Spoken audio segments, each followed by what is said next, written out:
Good morning दोस्तों। आज हम करेंगे एस्केप वेलोसिटी की डेरिवेशन और उसको हम समझेंगे कि एस्केप वेलोसिटी का मतलब क्या होता है। तो दोस्तों ये हमारे फिज़िक्स क्लास 11 का पार्ट है, चैप्टर ग्रेविटेशन।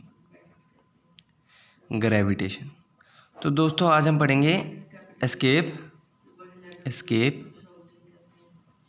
वेलोसिटी। तो इसको हम दोस्तों डिनोट करते हैं VE से, वेलोसिटी ऑफ एस्केप। इसकी हम डेरिवेशन की करेंगे और इसको समझेंगे कि इसका मतलब क्या बनता है। तो दोस्तों एस्केप वेलोसिटी होती है हर एक बॉडी की, मतलब हर एक प्लैनेट की हमारे सोलर सिस्टम में एक अपनी एक ग्रेविटेशनल फील्ड होती है। मान लो ये अर्थ है, इसकी ग्रेविटेशनल फील्ड ये है, ये इसकी ग्रेविटेशन फील्ड है। या कोई भी प्लैनेट मान लो, उसकी अपनी एक ग्रेविटेशन फील्ड होती है। उसका क्या मतलब होता है, अगर मैं यहाँ पे एक बॉडी प्लेस कर दूँ तो वो मतलब ये वाली बॉडी अर्थ उस छोटी बॉडी को अपने सेंटर की तरफ अट्रैक्ट करेगी। ठीक है, इसका मतलब होता है ग्रेविटेशनल फील्ड। अगर मैं यहाँ पे कर दूँ तो वो अट्रैक्ट नहीं करेगी। अगर मैं फील्ड के अंदर अंदर रखूँगा बॉडी को तो वो अर्थ के सेंटर की तरफ जाएगी। तो एस्केप वेलोसिटी क्या होती है, कोई भी अर्थ है, प्लैनेट है, उसकी एक ग्रेविटेशनल फील्ड है। मान लो यहाँ पे मैंने एक बॉडी रखी, इसको कितनी वेलोसिटी रिक्वायर्ड होगी इस ग्रेविटेशनल फील्ड को तोड़ने में, इस ग्रेविटेशनल फील्ड से बाहर निकलने में, इस बॉडी को कितनी वेलोसिटी रिक्वायर होगी, कितनी वेलोसिटी हमें देनी पड़ेगी, उसको हम एस्केप वेलोसिटी कहते हैं। तो इसकी डेफिनेशन लिख लेते हैं। It is the minimum velocity required to be given to a body to escape gravitational field of a planet। तो दोस्तों ये इसकी होगी डेफिनेशन। अब हम इसकी करेंगे डेरिवेशन। दोस्तों डेरिवेशन बहुत ही सिंपल रहेगी। यहाँ पे मान लो ये एक बॉडी है, मतलब मान लो ये एक प्लैनेट है अर्थ। यहाँ पे हमने इसको रखा, ये इसका सेंटर है, इसका रेडियस है r। अगर हम अर्थ लेते हैं तो रेडियस इसका होता है, for earth radius of earth is 6400 kilometre. ठीक है, अगर हम यहाँ पे इसका रेडियस r लेते हैं तो इसको हमने एस्केप वेलोसिटी देनी है जो हमने फाइंड करनी है। तो ये हम निकालेंगे, सिंपल लगेगा, एनर्जी कंजर्वेशन से। ये इसकी ग्रेविटेशनल फील्ड है।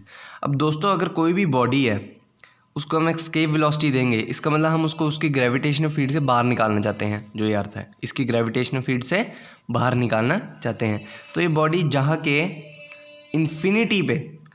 इन्फिनिटी पे जस्ट रुक जाएगी, मतलब इसकी वेलोसिटी 0, मतलब इसकी पोटेंशियल एनर्जी यहाँ पे क्या होगी, potential energy at infinity is 0। ये हमने पढ़ा हुआ है, potential energy at infinity is always 0 and kinetic energy, velocity 0 है तो काइनेटिक एनर्जी क्या हो जाएगी 0, क्योंकि हाफ mv² है तो v 0 है तो काइनेटिक एनर्जी 0 है।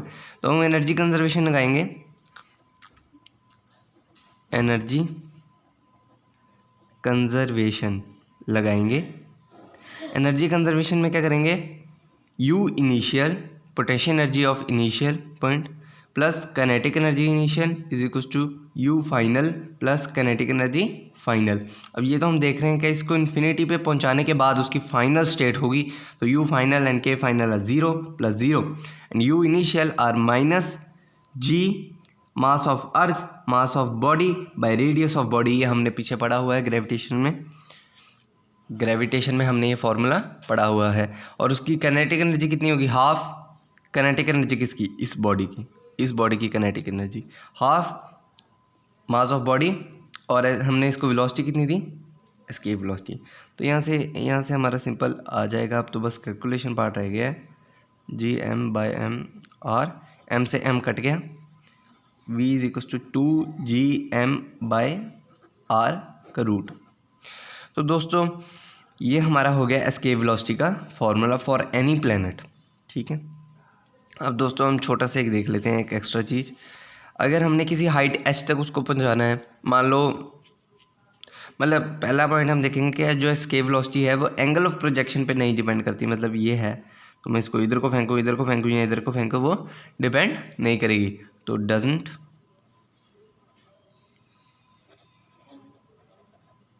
Depend on angle of projection. ठीक है,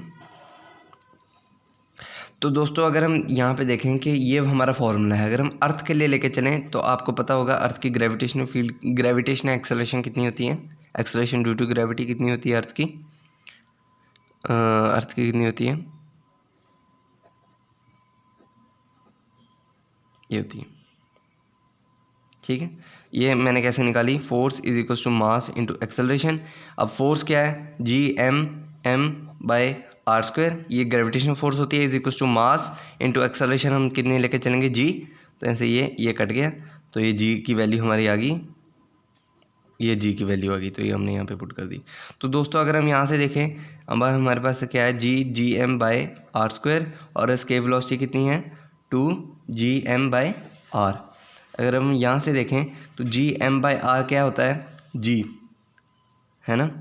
यहाँ से अगर हम देखें तो यहाँ से अगर हम सेपरेट करने की कोशिश करें G(m)r, और यहाँ से क्या होगा G(m)r इंटू r, तो ये तो एस्केप वेलोसिटी हो गई, है ना।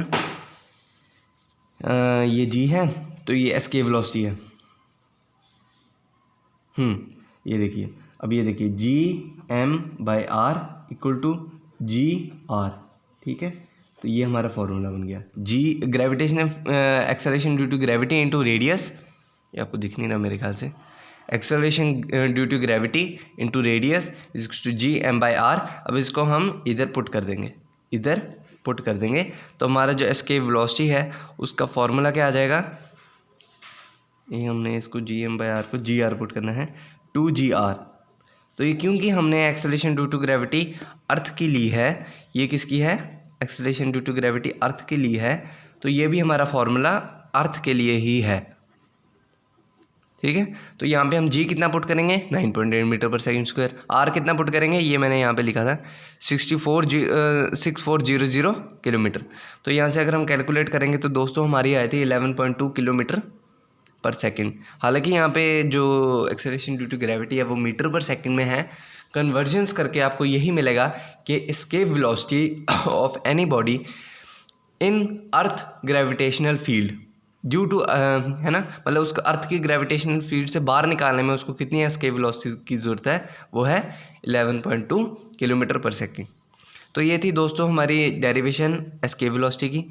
तो थैंक यू, एंड और ऐसे वीडियोस फिज़िक्स के और डेरिवेशंस करने के लिए मेरे चैनल के साथ बने रहें, और थैंक यू मुझे अपना प्यार दिखाने के लिए।